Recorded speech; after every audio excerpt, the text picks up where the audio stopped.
Welcome to the Sportlight podcast for parents, coaches, and athletes. The Sportlight refers to the time in an athlete's life when they have increased ability to affect the culture around them and the increased opportunity to learn life's lessons through sports. This podcast aims to help parents and coaches capitalize on their athletes' precious time in the Sportlight.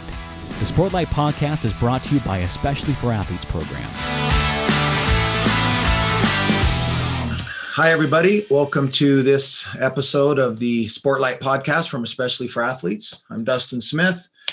Got Shad Martin here, and we're looking forward to talking to you today. Shad, I want to throw something out at you right away.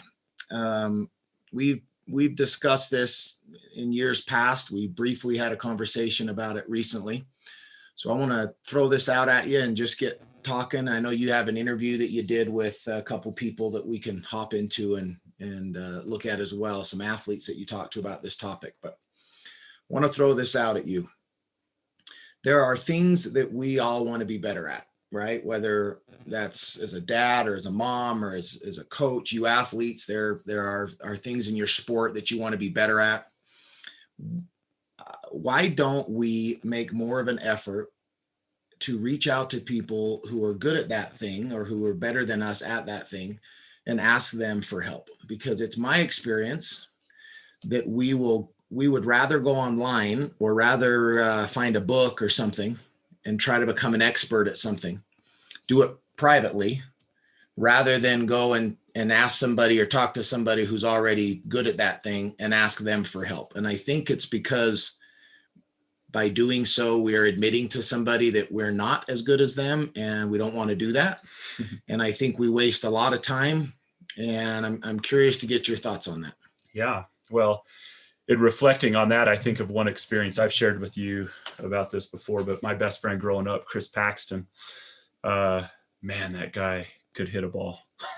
Yeah. I mean, from age, I played against him in Little League. He hit a ball over the lights in Little League off of me. We were at rival Little Leagues, you know, and I remember an experience I had with Chris. I don't remember if it was my sophomore or junior year, but we worked hard together. We put in a lot of work together, and we would go and take BP at our high school field. And at our high school field, in the outfield, beyond the fence in our high school field, was all the Little League fields. And so sometimes if there were games and practices going on, little kids would sit there and watch us take BP. Mm-hmm. And Chris was so incredible. I'm not kidding. I think when I would throw BP behind the L screen there, and Chris would hit 3, 4, 5 home runs out of every 10. I mean, the guy would just rocket the ball. And I remember being so jealous of that. You know, everyone digs the long ball, right? Like that's every person's dream. That's not exactly the kind of player I was. But I wanted to hit the ball over the wall, and I would get up and I warning track power. I mean, I felt like I was disappointing all the Little League kids, you know, that would watch us take BP. And then one time I get up there and Chris says this thing to me that I would literally say to myself so many, like thousands and thousands of times for the rest of my baseball career. It was a teammate of mine who was the same age as me. People had compared us our whole lives coming up. And he said, dude, throw your hips. Hit the ball with your hips, not your arms. And that concept to me, for whatever reason, it was like the simplest little change. But the next pitch or two, I throw my hips and the ball goes over the wall. And both of them, and this told me a lot about Chris, and he's jumping up and down, you know, like he's all excited for me. And we're both just celebrating together. When I'm playing college baseball, I'm sitting there doing tee work. And what am I saying over and over again in my mind? Throw your hips. Throw my hips. Yeah. Throw my hips. So something a teammate taught me went on and really helped me. I mean, I started to hit with more power. Well, you said something interesting there. You brushed over it, how Chris reacted. Yeah. I think there's a lot to that. So I kind of want for those listeners to think about this for a second. Anytime we've gone to somebody, I'm going to use me as an example. If I've ever had somebody come to me and ask me for help in something that that they feel like I could provide some help in. I admit that I immediately feel complimented. I feel happy, right? Because they're acknowledging that I do something well and they want my help in it. And I think that that's fair to say that anybody would feel that way. You can't help but feel cool, absolutely. Right? That, they want my help in something. They think I'm good at this and they've asked me to help them. So as a result of that, I become very, very much interested in their success, right? I'm genuinely invested in their success. Yeah. Absolutely. And I want to see them because they're kind of, I'm the teacher now, right? They're my student. I want to see them do well. And so I have a genuine interest in watching them. If I want to be good at gardening, I'm not, so something, and I don't really want to be. but for example, my wife's good at it. For example, if that ever changes and I decide I want to be good at gardening, I could go online. I could read articles. I could go to the library and get books. There's a lot of things I could do to learn and go out through trial and error. And I'm sure eventually figure out how to be better at gardening and maybe even be good at it. Or I can go talk to some neighbors I know who are really good at it and spend one Saturday morning with them out in their garden and ask them for some advice or some tips, and probably learn years and years worth of trial and error and mistakes and right from one morning with someone who's good at gardening. But it would take me going to them and saying, I don't know, I'm not good at this, and can you help me? Help me get started on this. And I don't think we do a lot of that. I don't think we do it as parents. I don't think we have the humility to go up to other parents and say, hey, you're really good at, I see you interact with your kids. I want to be better at that. How do you do that? What do you do? I don't think we do it in business.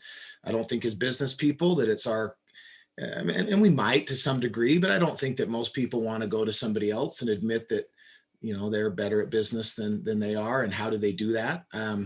I think at some level we do, but I think we could do more at it. And I think we'd be better at doing more. And I think we would be wise to teach our kids as it relates to athletics.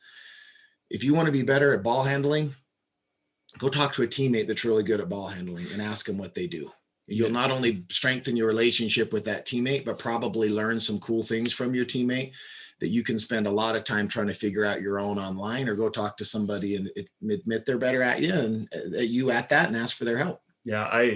One of my big regrets is I look back at high school, and any of my former teammates who are watching this, if you were to say, what was Shad good at in basketball? I guarantee you could shoot it. I could shoot. I've played with you before. I can shoot.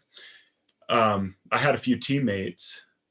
Marcus Carr was a sophomore when I was a senior, but I remember when I was a junior and he was a freshman, I was watching him handle the ball and just doing some things with the ball. And I was like, that kid is gifted. Well, he is really gifted, right? To this day. He's gone on and done some incredible things overseas in basketball, had a great college career. But I remember watching him and thinking, gosh, I wish I could dribble like that. I remember watching Jerome Payton just lock down people. Now, some of that was absolute athleticism. Sure. And Mike Hamlin, we had these two guards on our team that really, took us to the CIF semifinal. They just locked people down. You couldn't do anything against them. I tried. And maybe I didn't have the gifts that they had athletically, but as we have this conversation, I never went to Marcus and I never said, help me to dribble the way you dribble. What drills do you do? How have you got that way? Maybe I wouldn't get to the level like Sheldon Martin talked last week on our podcast about that zone of competency, the reaction range is what he called it. Maybe mine wasn't as high. I couldn't become as good of a ball handler as Marcus Carr or Maurice Wright. Maybe I couldn't have become as good of a defender as Jerome Payton or Mike Hamlin. Yeah. But if I would have went to them and said, help me, what do you do? How do you defend? What do you think about when you defend? Mm-hmm. What do you look at? Where are you looking? What are you doing? I could have been better. Yeah.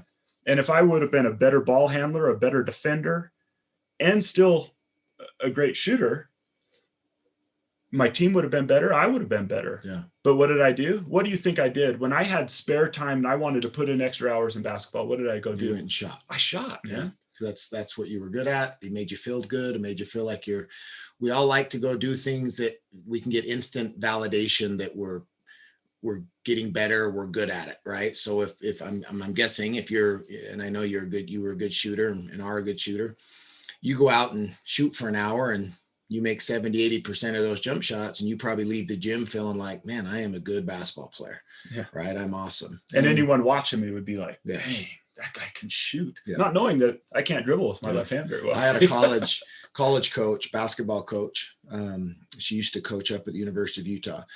I remember talking to her years ago, this was 15 years ago, specifically about this subject, because she was talking about how many games kids are now playing in the AAU circuit and how busy they get in the summer playing games. And there's some benefits to playing more games. You have more, for competitive advantages and being in competition and that sort of thing. But she specifically talked about what she was noticing with a lot of kids is that the weaknesses weren't getting developed, because nobody in the basketball world, if you don't dribble well with your offhand, your left hand, let's say, nobody is going to work on their left hand when they're in an AAU basketball game with coaches watching them and people watching them. And if they're not good at their left hand, they're going to go to their strength. In your case, you're going to go to your jump shot. You're going to do whatever you can do to get that jump shot off, because there's a good chance you're going to be successful at that. And so what happens is they don't develop.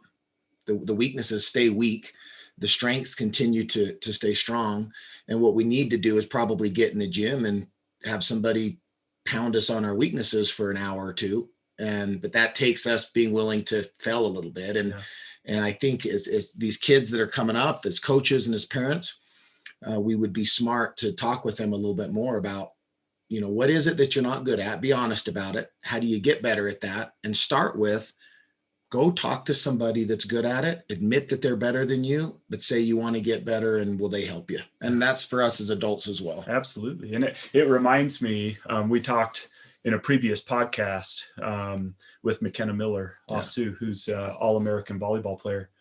And she said something that I'm being reminded of right now during this conversation about, I asked her the question, what do you wish you would have known in high school that you learned when you came to this, nationally renowned volleyball program? Mm-hmm. If you could go back and talk to McKenna Miller, what do you wish you would have known? And it's interesting. Let's take a listen real quick to what she says.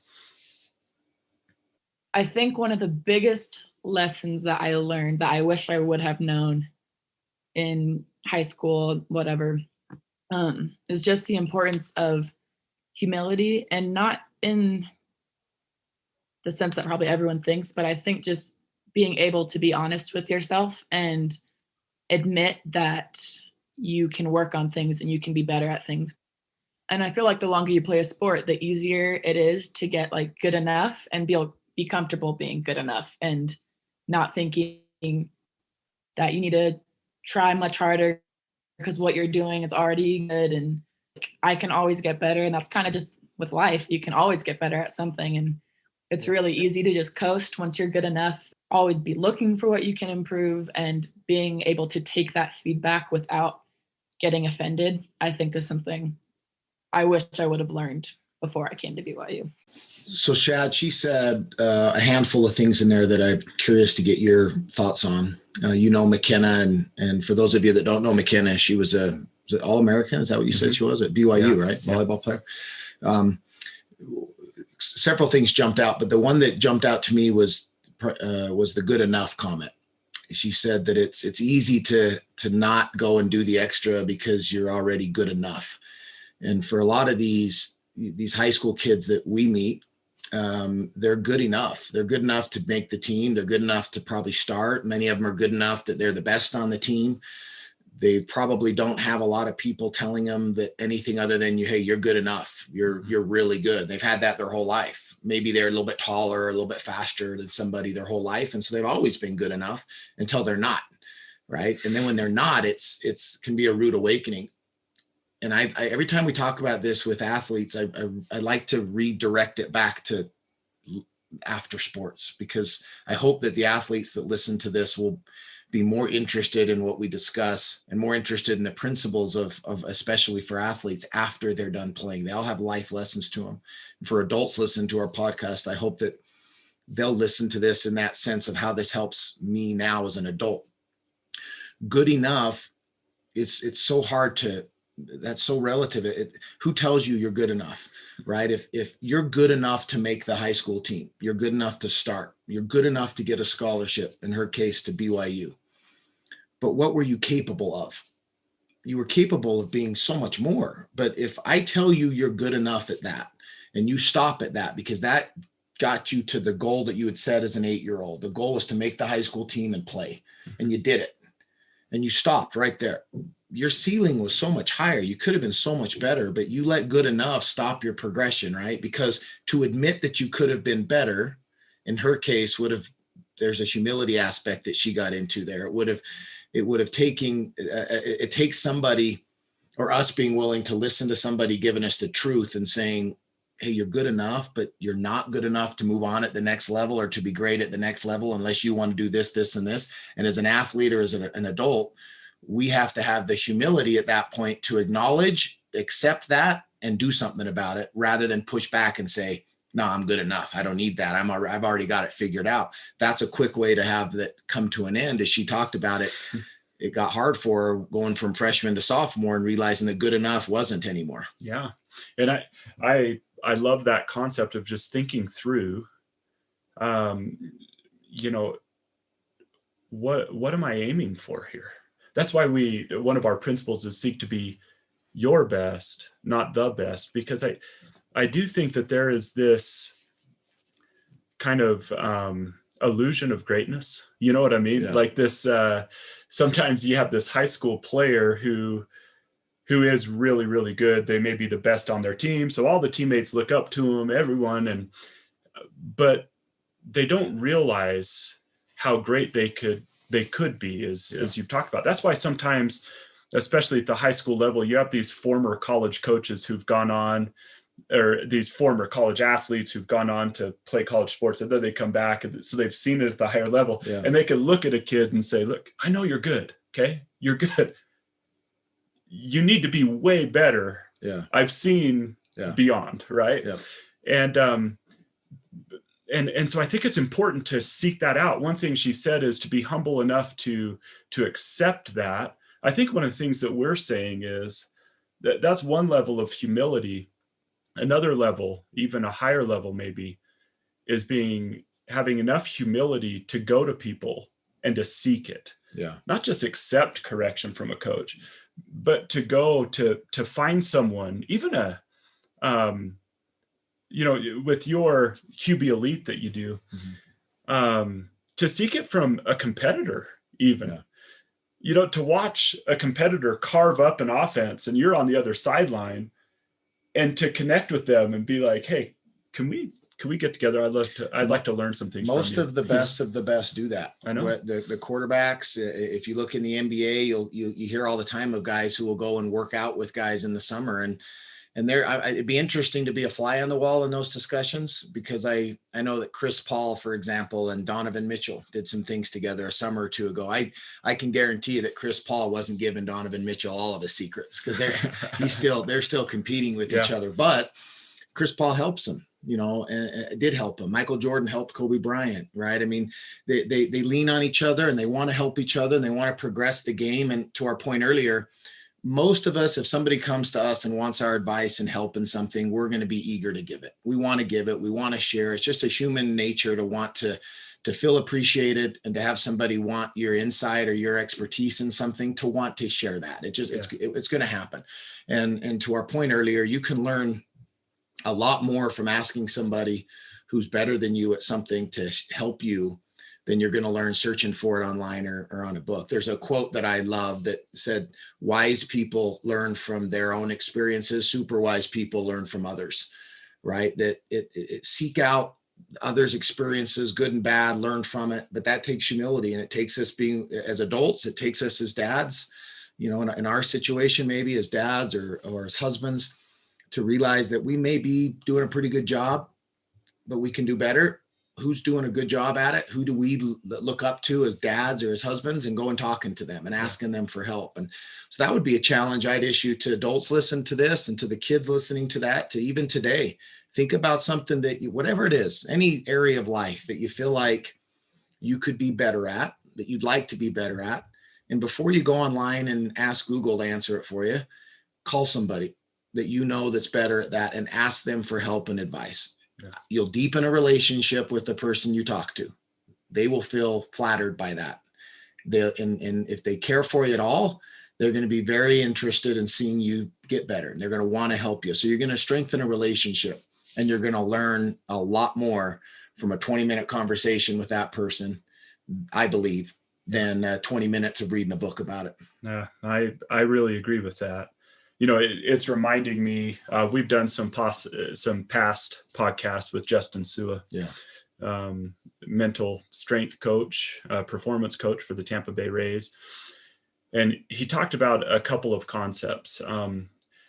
One concept he talked about was the illusion of fluency. And this goes back to some of the things that we're addressing, and part of the humility aspect that McKenna maybe addressed. And even my experience with shooting, for example. Sometimes when we don't do what you just said, we create within ourselves this illusion of fluency. We think we're really good. For example, me, I think I'm a really good basketball player because I can shoot. Yeah. Until I play against Mike Hamlin or Jerome Payton, and I realize that an incredible defender, like if you're a shooter, you can't even use that skill with someone unless you have some of the skills that like Marcus Carr had to be able to get myself a shot. Yeah. And so you create this illusion of fluency, and people like, man, you're such a good shooter. You're such a good shooter. And maybe let's give a listen to what Justin said. Yeah. I love what he said about this. Here's Justin Sua. When you set a goal to be great at what you do, a lot of people underestimate how hard it's going to be and how long it's going to take. A lot of times the amateur athlete wants to do the thing they're already good at doing. They want to dribble. They're good at dribbling with the right hand. You just want to stick with your right hand. If you have a certain move that you're really good at, you just want to practice that same move over and over again. And then you paint this, give yourself this illusion of fluency. What the illusion of fluency simply means is you've kind of painting this picture that you know what you're doing, but you really don't know what you're doing, because you know what you're doing in a certain aspect, because you've only trained those things that you love to do. It's like going into the gym and doing bicep curls. We love bicep curls. We love bench press, but what about hamstrings? What about squats? What about those muscles that you just don't enjoy working out, but you need to in order to have this holistic approach to health and fitness? The same thing with being a student, with being an athlete, is you want to enlarge, or we call it enhance your circle of competence. Competence basically is your ability to do something. How competent are you? And so the more you work on your weaknesses, you enlarge in that circle even more and even more and even more, and get better and better and better, as opposed to just focusing on that tiny section that you're really good at. You brought up confidence, first of all. For some reason, it's a buzzword that a lot of parents, a lot of coaches, and a lot of athletes want to say. Got to build his confidence, got to build his confidence, or got to build her confidence, or be confident. You hear it all the time. And it's intriguing to me that just the word confidence and the science of confidence, which is self-efficacy and in the science world and the psychology world. But let's take a look at confidence a little bit, and hopefully my job isn't to tell people what to think, but how to think, and to provide more principles and science to broaden perspective around certain terms like resilience and like confidence. I think confidence is one of the biggest overrated phrases and things that people seek. And here's why. We learn, for those who go to school, you'll learn in your research classes, this two concepts, causation and correlation. You'll learn about causation and correlation. Correlation simply means related to. So confidence is correlated to success. So it's correlated. I mean, it's related to. You'll watch someone win the Super Bowl, see someone win the World Series, the game, and or even young athletes. Oh, I was confident. Oh, I believed in myself. She believed in herself. The coach believed in them. You hear it all the time. There is definitely a correlation in confidence and success. However, there is not a causation. Just because you're confident doesn't mean you're going to be successful. And so we've all had moments where we were confident and we didn't succeed. And then there are moments when we weren't confident and you did succeed or you did win. What does that teach you about confidence? It's fickle. You can't control it. So why are you trying to control it? Be confident. Oh, great. If I could be confident, because if we were confident, if it was controllable, you'd want to be confident all the time. But we learn it doesn't necessarily cause success. What oftentimes is overlooked in this algorithm of confidence and success is another C word, which we've been talking about, is competence. Again, competence is your ability to do something. I will say this, I won't say his name, but there is a player, just for confidentiality purposes. If I said his name, you would all know who it is. One of the greatest baseball players in baseball to this day, like one of the best. And what's interesting is if you were to ask him, are you confident? He would say, nope, I'm not confident. I don't believe in myself. Oh, but he's one of the best. I'll vividly remember him saying, oh, I'm not too confident today. He goes up to the plate, hits a double off one of the best players in the game, scores, comes back, and he's like, man, I wasn't confident stepping up at the box. And he does it over and over and over. So here he is, he lacks confidence, but what he doesn't lack is competence. He's put in the hours to be great. He's put in the hours when no one's watching. So his skill set, his ability to hit a 99 to 102 mile an hour fastball is really high because he put in the work. You can be successful if you have competence, but you don't have confidence. But if you have confidence without competence, you look like those singers on American Idol who go out there and sing terribly, horribly, and they're like, oh, and they don't get the golden ticket, and they're like, oh, you're missing out, you're jealous. It's like, no, you are a terrible singer, but they're just crazy to think that, no, I'm great, because they're feeding their confidence without feeding their competence. So as parents and coaches, to help our children succeed, it's less about confidence, less about asking them how you feel. How do you feel? What do you feel?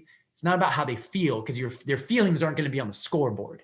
What's going to be on the scoreboard is what they do. What's their purpose? What's their focus? What's their intention? And to build, instead of chasing confidence, chase competence. Help kids be better as opposed to feel better. And one of my favorite proverbs to analogous to this is a Russian proverb that says, a bird can rest peacefully on a branch, not because of its trust in the branch, but because of its trust in its ability to fly. And so basically that's meaning for all the kids and parents who are listening, it's a lot of times we have confidence in our ability to shoot, or confidence in your ability to throw a fastball or curveball or hit the short game in golf. But what if that's not there? What if it's not there that game? So what happens to your confidence? Your confidence should be rested and founded in your ability to be resilient, in your ability to learn from adversity, in your ability to adapt. Your ability, in essence, your ability to fly. And so that is that. Don't misplace your confidence. So I love that idea of the illusion of fluency. It just makes me think about, do I have illusions that I'm better at some things than I actually am? Yeah, we all do. And I think of just how wise McKenna was. Think about that. I mean, if you could go back and tell yourself anything, All-American volleyball player, if you could go back to high school and tell yourself anything, what would you tell yourself? Her answer was humility. Yeah. I would tell myself, maybe you aren't as good at everything as you think you are, and be open to that. And I love what you've added and what you've taught, and reflecting back on my own athletics and every other area of my life. If we can have the humility to approach people who are great at what we want to be great at, yeah, and learn from them, and then do something to become more proficient in that area. That is how we can improve much more efficiently in our life. If we want to pretend that we're competent and wonderful at everything and kind of just stick to what we're good at and pretend we have no weaknesses and never ask anyone any questions about what they're good at, because we want them to think that, yeah, we're good at that too. We just don't want to let that shine or whatever, you know. There's no growth in that. We There's hold no ourselves growth. back. Yeah, we hold ourselves back. What is it that produces competence? So if we want to be a confident, high-performing athlete, we need to be competent. Well, what is it that produces competence? We've addressed something. It's knowledge. How do we gain that knowledge? That's what we're talking about today. You got to seek it. You got to seek it out. Don't let the illusion of competence in one area blind you from your incompetence in other areas.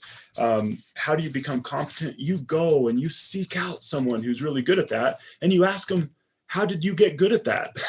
And so if we want to produce competence, it's more than just time. It's working smart. Yeah. Anyway, that's where I go with that. Competence is understanding. How do you understand? You have to ask, and to ask, you got to be humble. Yeah. And you got to be willing to do the work. So here's our challenge. Yeah. Right. Our challenge is find something that you need to be more competent in to be great at whatever it is you're seeking to be great at. Seek out advice, counsel. What do they do to be great at it? Yeah. And then do the work. Like, do something this week, do something that someone who is great at that does. Yeah. And like, that's how we develop competence. And that's how we can face life and athletics with confidence, is if we develop competence. And what we've talked about today will really help develop competence. That really is the definition of our motto, and especially for athletes, which is eyes up, do the work. Eyes up is making ourselves aware of things, right? It's looking, seeing, and enlightening ourselves, whether that's with knowledge, whether that's with, performance. It's recognizing that there's an area that we can get better at, or an area in the world that can be improved upon. And then we have to do the work. Eyes up, do the work. And that's where the bottleneck happens. Eyes up, that transition to doing the work is where the bottleneck happens. That's where things stop. Yeah. It's real easy to see issues in society, issues in our culture and our community that need addressing, that need attention, to recognize it, to agree with it, to say that I absolutely 100% believe that needs to be improved upon. Or in my own life, I absolutely believe that that's true. I could be better at that. I need to be better at that. I get it. My eyes are up. I see it now. I'm enlightened. It's a whole different thing to then have the humility to admit that I need to get better at that, and I'm willing to go and try to get better at that, knowing that it's going to be difficult because I'm not good at it. I might struggle. I might be out of place. It might be awkward, but it's important enough to me to try and to do the work. And so in the case of these athletes, if there's something that you want to be better at, us as adults, there's areas that we need to be better at. We need to look ourselves in the mirror and be honest with ourselves. And I think we would be super wise to then go and talk to people that are good at that, ask them for their help and advice, and then be willing to go and do it. Yeah. And if we'll do that, it will hasten our progression so much more. Yeah, I agree. So much more. And I love that idea. I was in a professional conversation recently where someone said, well, if we put these metrics into place, will it shake the confidence of people, know? And I was like, I don't know that we should worry about that. Like, if someone has cancer, the first step to getting rid of the cancer is realizing you have it. And if you have high blood pressure, the first step to addressing it is knowing that you have it. Yeah. But we spend so much of our time in denial and just wanting to create the illusion that we're competent at everything. Yeah. And I love that bottleneck you talked about between eyes up and do the work. One thing that can open up that bottleneck is just doing what we've talked about today, approaching someone who's great and say, help me get better at this. Yep. Help me know. I stink at budgeting. What do you do? Yeah. You know, your kids just seem to love you, and I want my kids to love me like that. Can I just take you to lunch? Let's talk about that, you know? And to those athletic examples we've already shared, that willingness to do that is a key to progression, as McKenna shared with us, that humility to do that. So, so we encourage you to go do that. Yeah. And we also encourage you to go back. This is our 10th episode. We encourage you to go back and listen to the other 9. If this is the first one that you've had a chance to listen to, we've had some great conversations with some great people on those past ones. So. Yeah. Eyes up, do the work. Thank you for following us, and please share it. Let your friends and family know if you like what you're listening. If you have ideas or things that you'd like us to talk about or ask experts to come on and discuss, please send those to us. We've got a lineup of great interviews coming and topics we're going to get into and discuss. And I think if you're new to Especially for Athletes, please go to the website, learn a little bit about the program and what we're doing to help coaches and parents and athletes around the country. You can go to especiallyforathletes.org or follow us on social media. Thanks. Eyes up, do the work. This has been the Sportlight podcast from Especially for Athletes, sponsored by Coca-Cola. You can learn more about Especially for Athletes by visiting the website at especiallyforathletes.org. You can also learn more about the book, The Sportlight, by Shad Martin and Dustin Smith at especiallyforathletes.org/book.